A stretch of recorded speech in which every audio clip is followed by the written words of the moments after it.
வணக்கம். அதிரடியின் இன்றைய பிரதான செய்திகள். முதலில் தலைப்புச் செய்திகள். விசாரணைக்கு அளித்து கைது செய்யப்படவுள்ள முன்னாள் பெரும் அரசியல்வாதி கொழும்பில் திடீர் பரபரப்பு, அதிரடி காட்டும் சிஐடி. நாட்டை அதிர வைத்த 5000க்கும் மேற்பட்ட பரதநாட்டிய கலைஞர்கள் கொழும்பில் படைக்கப்பட்ட கின்னஸ் உலக சாதனை வெளியான தகவல். நாட்டில் பரவலாக பரவி வரும் அபாய நோய் நிலைமை, மருத்துவர் குழு வழங்கிய அவசர எச்சரிக்கை, மக்களே அவதானம். வர்த்தகர் ஒருவருக்கு மசாஜ் நிலையத்தில் வைத்து இளம் தம்பதிகள் செய்த மோசமான செயல், அந்தரங்க வீடியோவை வைத்து கப்பம் கோரி மிரட்டல், நடந்தது என்ன? அரசாங்கம் மீது புலம்பெயர் சமூகம் நம்பிக்கையை இழந்துவிட்டது, அர்ச்சுனா முன்வைக்கும் குற்றச்சாட்டு, வெளியிடப்பட்ட மேலும் பல கருத்துக்கள். சிறுமிக்கும் யுவதிக்கும் இளைஞன் செய்த மோசமான செயல், திடீரென சுற்றி வளைத்து மடக்கி பிடித்த போலீசார், விசாரணையில் அம்பலமான திடுக்கிடும் தகவல். புதிதாக திறந்து வைக்கப்பட்ட கோப்பாய் போலீஸ் நிலையம், கலந்து கொண்ட போலீஸ் மாதிபர் மற்றும் பாதுகாப்பு அமைச்சர். ராஜபக்சர்களோடு அரசாங்கம் சேர்ந்து ரகசியமாக நாடகம் நடத்துகிறது, குற்றச்சாட்டை முன்வைக்கும் முக்கிய புள்ளி, அம்பலப்படுத்தப்பட்ட மேலும் பல தகவல்கள். மக்களை அச்சத்தில் உறைய வைக்கும் எல்னினோ தாக்கம், இலங்கையையும் தாக்குமா, வெளியான அதிரடி தகவல். விரிவான செய்திகள். விரிவான செய்திகளுக்கு செல்ல முன்னர் இது போன்ற செய்திகளை உடனுக்குடன் அறிந்து கொள்ள எமது அதிரடி சேனலை சப்ஸ்கிரைப் செய்து கொள்ளுங்கள். கொழும்பில் நேற்று வரலாற்று சிறப்புமிக்க கலாசார நிகழ்வு ஒன்று சிறப்பாக நடைபெற்றுள்ளது. 5000க்கும் மேற்பட்ட பரதநாட்டிய கலைஞர்கள் ஒரே நேரத்தில் இணைந்து நடனமாடி உலகின் மிகப்பெரிய பரதநாட்டிய பயிற்சி என்ற கின்னஸ் உலக சாதனையை படைத்துள்ளனர். இந்த நிகழ்வு இந்தியாவின் சங்கமம் குளோபல் அகாடமி மற்றும் இலங்கையின் சங்கத்தமிழ் லியா ஆகிய அமைப்புகளின் ஏற்பாட்டில் நடைபெற்றதாக தெரிவிக்கப்பட்டுள்ளது. கொழும்பு காலிமுகத்திடலில் நடைபெற்ற இந்த நிகழ்வில் இலங்கை, இந்தியா மற்றும் பல்வேறு நாடுகளை சேர்ந்த ஆயிரக்கணக்கான பரதநாட்டிய கலைஞர்கள் பங்கேற்று இந்திய பாரம்பரிய நடனக்கலையையும் கலாசார மரபையும் கொண்டாடியுள்ளனர். பரதநாட்டியத்தின் தொன்மையான பாரம்பரியத்தை உலகிற்கு எடுத்து காட்டுவதோடு நாடுகளுக்கு இடையிலான கலாசார உறவுகளை வலுப்படுத்துவதும் இந்த நிகழ்வின் முக்கிய நோக்கமாக இருந்ததாக ஏற்பாட்டாளர்கள் தெரிவித்துள்ளனர்.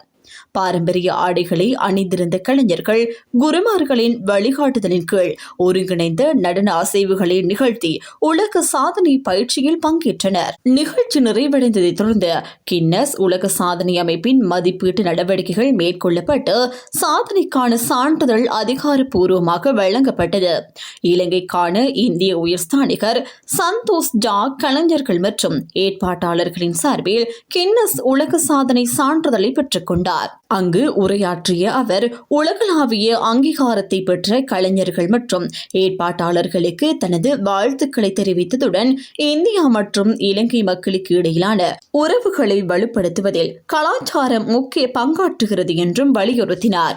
இந்த நிகழ்வில் அமைச்சர் ராமலிங்கம் சந்திரசேகர் மற்றும் பிரதி அமைச்சர்களான சுந்தரலிங்கம் பிரதீப், மஹிந்த ஜெயசிங் ஆகியோரும் கலந்து கொண்டிருந்தனர். பெருமளவிலான மக்கள் பங்கேற்ற இந்த நிகழ்வு பிராந்திய மக்களின் பகிரப்பட்ட கலாசார மரபுகளை போற்றும் விழா கோலத்துடன் நடைபெற்றமை குறிப்பிடத்தக்கது. மசாஜ் நிலையத்திற்கு சென்று வர்த்தகர் ஒருவரின் நிர்வாண காட்சிகளை ரகசியமாக பதிவு செய்து 1 கோடி ரூபாய் கப்பம் கோரிய குற்றச்சாட்டில் ஆண், பெண் இருவர் கைது செய்யப்பட்டுள்ளதாக கொழும்பு தெற்கு பிராந்திய குற்றத்தடுப்பு பிரிவு தெரிவித்துள்ளது. சந்தேக நபரான பெண் குறித்த வர்த்தகரின் நிர்வாண காட்சிகளை அவரது வாட்ஸ்அப் இலக்கத்திற்கு அனுப்பியதுடன் அந்த காணொலிகளை சமூக ஊடகங்களிலும் அவரது மனைவியிடமும் வெளியிடுவதாக அச்சுறுத்தியுள்ளதாக காவல்துறையினர் தெரிவித்துள்ளனர். இதன்போது வர்த்தகரிடமிருந்து சுமார் 1,50,000 ரூபாய் பெறப்பட்டு அந்த தொகை சந்தேக நபரின் வங்கிக் கணக்கில் வைப்பிலிடப்பட்டுள்ளதாகவும் தெரிவிக்கப்பட்டுள்ளது. இந்த சம்பவத்துடன் தொடர்புடையவர்கள் எம்பிலிப்பட்டிய பகுதியைச் சேர்ந்த 29 வயதுடைய பெண்ணும், கண்டி பகுதியைச் சேர்ந்த 27 வயதுடைய ஆணும் என காவல்துறையினர் தெரிவித்துள்ளனர். பாதிக்கப்பட்ட வர்த்தகர் கொழும்பு தெற்கு பிராந்திய குற்றத்தடுப்பு பிரிவில் செய்த முறைப்பாட்டின் அடிப்படையில் விசாரணைகள் முன்னெடுக்கப்பட்டன. அதனைத் தொடர்ந்து தலாங்கம பகுதியில் உள்ள விடுதி அறையொன்றில் வைத்து சந்தேக நபர்கள் இருவரையும் காவல்துறையினர் கைது செய்துள்ளனர். சம்பவம் தொடர்பான மேலதிக விசாரணைகள் தொடர்ந்தும் முன்னெடுக்கப்பட்டு வருகின்றன. கேகாலை பகுதியில் சிறுமி ஒருவரை துஷ்பிரயோகம் செய்து சம்பவம் தொடர்பாக 17 வயது இளைஞன் ஒருவர் கைது செய்யப்பட்டுள்ளார். மொளகொட பகுதியை சேர்ந்த இந்த 17 வயது இளைஞன் கடந்த சில மாதங்களுக்கு முன்பு அயல் வீட்டை சேர்ந்த 13 வயது பாடசாலை மாணவியை துஷ்பிரயோகம் செய்ததாக குற்றச்சாட்டு முன்வைக்கப்பட்டுள்ளது. மேலும் அந்த இளைஞன் பின்னர் 19 வயதுடைய யுவதி ஒருவருடன் காதல் தொடர்பில் இருந்து சில நாட்களுக்கு முன்பு அவரை தனது வீட்டிற்கு அழைத்து வந்து குடும்பம் நடத்தி வந்ததாகவும் காவல்துறையினர் தெரிவித்துள்ளனர். சம்பவம் குறித்து பாதிக்கப்பட்ட 13 வயது சிறுமி பாடசாலை ஆசிரியர்களிடம் தகவல் தெரிவித்ததை அடுத்து ஆசிரியர்கள் கேகாலை போலீசாருக்கு அறிவித்துள்ளனர். இதனைத் தொடர்ந்து குறித்த சிறுமி மருத்துவ பரிசோதனைக்காக கேகாலை பொது வைத்தியசாலையில் அனுமதிக்கப்பட்டுள்ளார். சந்தேக நபரான இளைஞன் நேற்று முன்தினம் அவரது வீட்டில் வைத்து கைது செய்யப்பட்டதாகவும் அப்போது 19 வயது யுவதி அந்த வீட்டில் இருந்ததாகவும் காவல்துறையினர் தெரிவித்துள்ளனர். சம்பவம் தொடர்பில் மேலதிக விசாரணைகள் தொடர்ந்து நடைபெற்று வருகின்றன. காய்ச்சல் அறிகுறிகள் இருப்பவர்கள் தமக்கு டெங்கு பாதிப்பு இருக்கலாம் என சந்தேகித்தால் உடனடியாக மருத்துவ சிகிச்சை பெறுமாறு தேசிய டெங்கு கட்டுப்பாட்டு பிரிவு பொதுமக்களுக்கு அவசர எச்சரிக்கை விடுத்துள்ளது. நாட்டின் பல பகுதிகளில் டெங்கு நோய் வேகமாக பரவி வருவதாகவும் அந்த பிரிவு அறிவுறுத்தியுள்ளது. இது தொடர்பாக தேசிய டெங்கு கட்டுப்பாட்டு பிரிவின் இயக்குநர் வைத்தியர் கபில கண்ணங்கரா கருத்து தெரிவிக்கையில், காய்ச்சல் ஏற்பட்டால் அதனை சாதாரண நோயாக கருதாமல் டெங்கு பாதிப்பு இருக்கலாம் என்ற சந்தேகத்தின் அடிப்படையில் உடனடியாக மருத்துவ ஆலோசனையை பெற வேண்டும் என வலியுறுத்தியுள்ளார். மேலும் உடனடியாக மருத்துவ சிகிச்சை பெற்று டெங்கு பாதிப்பு உள்ளதா என்பதை பரிசோதனைகள் மூலம் உறுதிப்படுத்திக் கொள்ளுமாறும் மருத்துவர்களின் ஆலோசனைகளுக்கு அமைவாக செயற்படுமாறும் அவர் கேட்டுக் கொண்டுள்ளார். இதனிடையே தேசிய டெங்கு கட்டுப்பாட்டு பிரிவின் பூச்சியியல் நிபுணர் சப்புத்தலா ஜானகி கருத்து தெரிவிக்கையில், நாடு முழுவதும் நுளம்பு குடம்பிகளின் அடர்த்தி வேகமாக அதிகரித்து வருவதாக தெரிவித்துள்ளார். இந்த நிலைமையை கருத்தில் கொண்டு நுளம்புகள் இனப்பெருக்கம் செய்யக்கூடிய தண்ணீர் தேங்கும் இடங்கள் மற்றும் சுற்றுப்புறங்களை சுத்தமாக வைத்திருக்குமாறும் பொதுமக்களிடம் அவர் கேட்டுக் கொண்டுள்ளார். டெங்கு நோய் பரவலை கட்டுப்படுத்துவதற்கு பொதுமக்களின் ஒத்துழைப்பு மிகவும் அவசியம் என்றும் சுகாதார அதிகாரிகள் வலியுறுத்தி யாழ்ப்பாணம் கோப்பாய் போலீஸ் நிலையத்திற்காக அனைத்து வசதிகளுடன் புதிதாக நிர்மாணிக்கப்பட்ட புதிய கட்டடம் பொதுமக்கள் பாதுகாப்பு மற்றும் பாராளுமன்ற விவகார அமைச்சர் ஆனந்த் விஜயபால தலைமையில் நேற்று திறந்து வைக்கப்பட்டது. சுமார் 4 கோடி ரூபாய் செலவில் 1 வருடத்திற்கும் குறைவான குறுகிய காலத்திற்குள் இந்த கட்டுமான பணிகள் நிறைவு செய்யப்பட்டுள்ளன. மக்களுக்கு மேலும் திறமையான மற்றும் தரமான போலீஸ் சேவையை வழங்கும் நோக்கில் இந்த புதிய போலீஸ் கட்டடம் அமைக்கப்பட்டுள்ளதாக தெரிவிக்கப்பட்டுள்ளது. இந்த நிகழ்வில் பழைய போலீஸ் கட்டடம் அமைந்திருந்த காணியின் உரிமையை அதன் சட்டப்பூர்வ உரிமையாளரிடம் மீண்டும் ஒப்படைப்பதற்கான நடவடிக்கையும் மேற்கொள்ளப்பட்டது. அதன்படி 7 உரிமையாளர்களுக்கு வீடுகளுக்கான சாவிகள் அமைச்சர் ஆனந்த் விஜயபால அவர்களால் வழங்கப்பட்டன. நிகழ்வில் கருத்து தெரிவித்த அமைச்சர், மக்களுக்கு திறமையான, நம்பகமான மற்றும் தரமான சேவையை வழங்குவது இலங்கை போலீசாரின் முதன்மை பொறுப்பு என வலியுறுத்தினார். மேலும் சிங்களவர், தமிழர், முஸ்லிம் என எந்த பாகுபாடுமின்றி அனைத்து குடிமக்களின் பாதுகாப்பையும் உறுதி செய்வது அரசாங்கத்தின் அடிப்படை பொறுப்பு என்றும் அவர் தெரிவித்தார். இந்த நிகழ்வில் வடமாகாண ஆளுநர் நாகலிங்கம் வேதநாயகம், யாழ்ப்பாண மாவட்ட நாடாளுமன்ற உறுப்பினர் இளங்குமரன் உள்ளிட்ட அரசியல் பிரதிநிதிகள், யாழ்ப்பாண மாவட்ட செயலாளர், போலீஸ் மா அதிபர் பிரியந்த வீரசூரிய மற்றும் சிரேஷ்ட போலீஸ் அதிகாரிகள், பொதுமக்கள் பாதுகாப்பு குழுக்களின் பிரதிநிதிகள் மற்றும் பிரதேச மக்கள் பலரும் கலந்து கொண்டிருந்தனர். நிதி குற்றங்கள் உள்ளிட்ட பல்வேறு குற்றச்சாட்டுகள் தொடர்பாக எதிர்வரும் வாரங்களில் பல சக்தி வாய்ந்த அரசியல்வாதிகள் விசாரணைக்காக குற்றப்புலனாய்வுத்துறைக்கு அழைக்கப்பட உள்ளதாக கொழும்பை தளமாக கொண்ட ஊடகம் ஒன்று செய்தி வெளியிட்டுள்ளது. அத்துடன் பல்வேறு குற்றச்சாட்டுகள் தொடர்பாக நடைபெற்று வரும் விசாரணைகளின் அடிப்படையில் வெளிநாடு செல்ல தடை விதிக்கப்பட்டுள்ள அரசியல்வாதிகள் மற்றும் உயர் பதவியில் உள்ள அரசு அதிகாரிகள் தொடர்பில் தொடர்ச்சியான விசாரணைகள் முன்னெடுக்கப்படுவதாகவும் தெரிவிக்கப்பட்டுள்ளது. இதற்காக அரசு உளவு அமைப்புகளும் கண்காணிப்பு நடவடிக்கைகளில் ஈடுபடுத்தப்பட்டுள்ளதாக அந்த தகவல்களில் குறிப்பிடப்பட்டுள்ளது.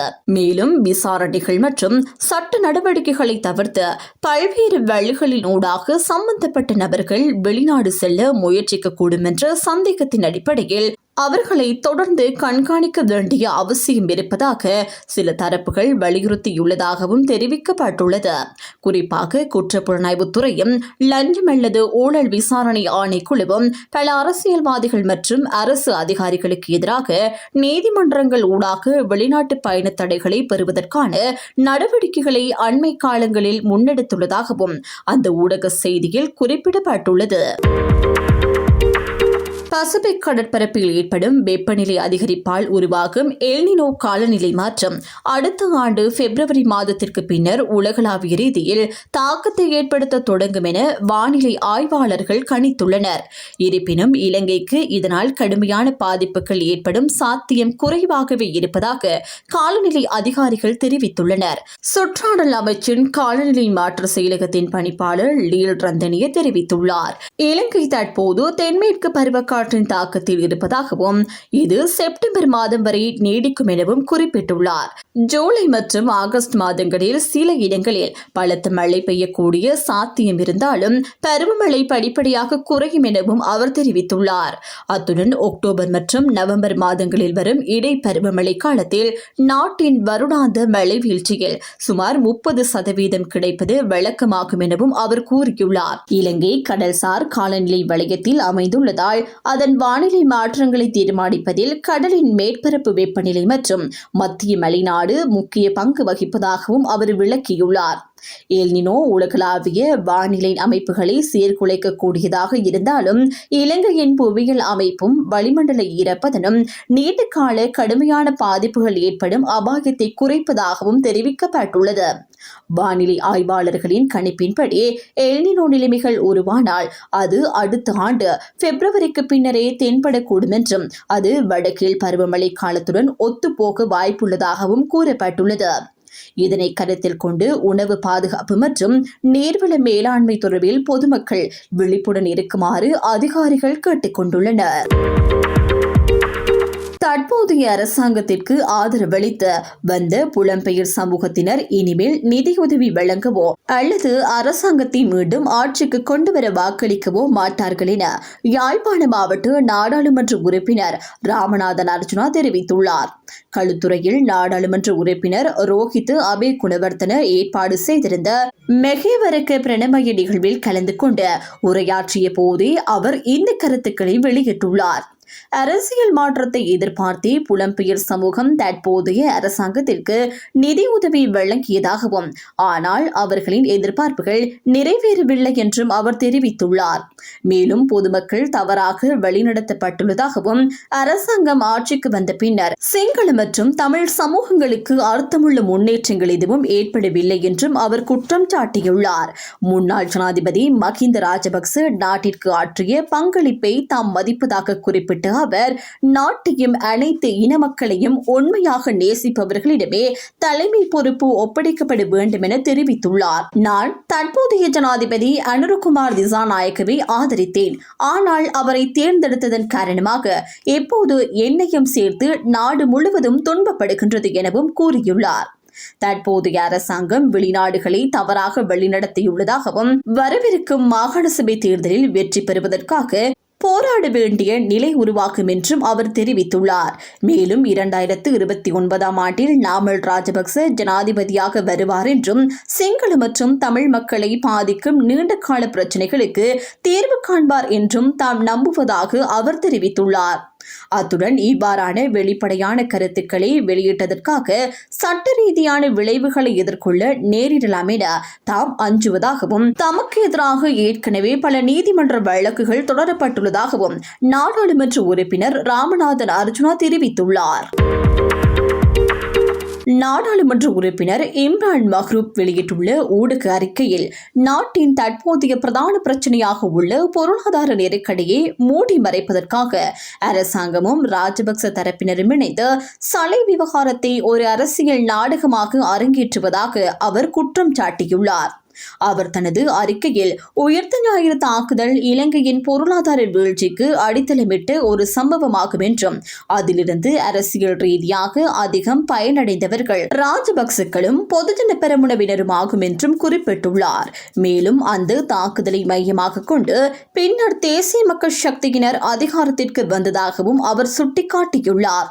இந்த தாக்குதலால் நாட்டில் 3 முக்கிய பாதிப்புகள் ஏற்பட்டதாகவும் அவர் கூறியுள்ளார்.